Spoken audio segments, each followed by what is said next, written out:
आई know मैं late हूँ, but इस टॉपिक पर बात करना जरूरी है क्योंकि मार्वल की much awaited series Daredevil Born Again 4 March को डिज्नी प्लस हॉटस्टार पर रिलीज होने जा रही है, जिसके फर्स्ट ट्रेलर के रिलीज होते ही ऑडियंस ने इसे अपना प्यार बांटना शुरू कर दिया है। अगर आप सोशली एक्टिव रहते हो तो आपको अब तक पता लग गया होगा कि शो इस बार नेटफ्लिक्स की जगह डिज्नी के OTT पर रिलीज होने आ रहा है, लेकिन आपको स्ट्रेस लेने की जरूरत नहीं है क्योंकि मकान बदला है, परिवार नहीं।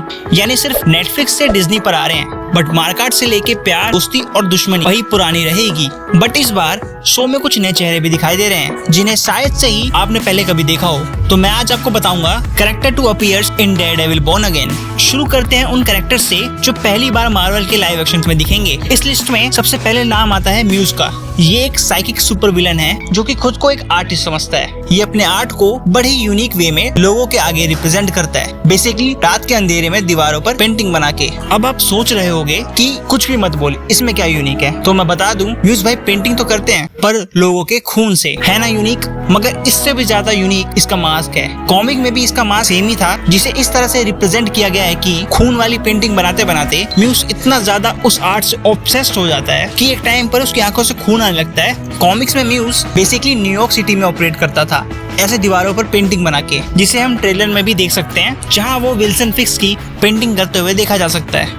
अब बात विल्सन फिस्क की आई है तो मैं बता दूं कि इस बार मोटू भैया न्यूयॉर्क शहर के मेयर बन गए हैं। पर अभी के लिए बात कर लेते हैं व्हाइट टाइगर की। इस कैरेक्टर को भी म्यूज की तरह MCU में पहली बार देखा जाएगा, और अगर बचपन में आपने अल्टीमेट स्पाइडरमैन कार्टून देखा है तो आपको व्हाइट टाइगर के बारे में पता होगा। अगर ये कार्टून नहीं देखा तो भी कोई बात नहीं, क्योंकि इसकी पावर्स क्या है वो मैं आपको बताऊंगा। इसकी पावर का सोर्स एक एम्यूलेट यानी ताबीज है जो कि इसको ग्रांट करता है सुपर ह्यूमन एबिलिटीज। बेसिकली ये तेज दौड़ सकता है, दूर तक सूंघ सकता है, इंजरीज को जल्दी हील कर सकता है, और तो और इसके पास कॉम्बैट स्किल्स में मार्शियल आर्ट्स भी है। इसका कॉमिक्स वर्जन वाला सूट एक हद तक आपको ब्लैक पैंथर की याद दिलाता है, बट मुझे सीरीज में इसका सूट कुछ खास नहीं लगा। न्यू कैरेक्टर्स की लिस्ट में एक और नाम है, पर ये कोई सुपर विलन नहीं या कोई मास्क वाला सुपर हीरो नहीं। ये होने वाली है इस बार की शो की हसीना, जो कि मैट मर्डॉक के आसपास प्यार के 2 गीत गाते नजर आएगी, जिसका नाम हेदर ग्लेन बताया जा रहा है। ये और लग्जरियस बैकग्राउंड वाली फैमिली से आती है, पर इसके बावजूद इसे प्यार हो जाता है मैट से। अब आगे की कहानी तो आप लोग जानते ही हो, फिर से कटने वाला है। ये तो थे कुछ नए चेहरे जो शो में पहली बार नजर आएंगे, पर अब बात कर लेते हैं उन कैरेक्टर्स की जिन्हें हम पहले सीजन से ही देखते आ रहे हैं। इस लिस्ट में सबसे पहला नाम आता है विल्सन फिस्क का,